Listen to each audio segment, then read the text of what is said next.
Guylaine's Architecture of the Second Empire.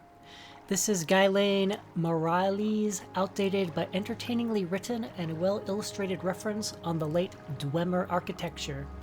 Excerpt is from the chapter describing the Second Empire style of approaches and defenses, and mentioning the common formal convention of the Four Tests. The book also mentions that the Telvanni have adopted this Four Tests convention as an aesthetic element in their defenses and approaches to their towers. The test of pattern requires the observer to examine and analyze for patterns before he acts, with the understanding that many patterns are subtle or hidden.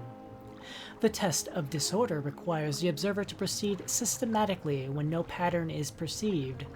When the observer recognizes that many things must be done and in no specific order, the procedure is to perceive and order all the things to be done, and, upon doing a thing, to recall how and when that thing has been done.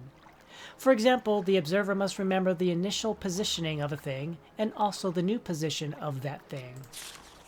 The test of evasion requires the observer to examine the obstacle and compare his resources and abilities. If the obstacle is too difficult, seek for a path around the difficulty. The test of confrontation requires the observer to examine the obstacle and compare his resources and abilities. If the obstacle is too difficult, look for a path around the difficulty. But if no path around can be found, confront the obstacle directly.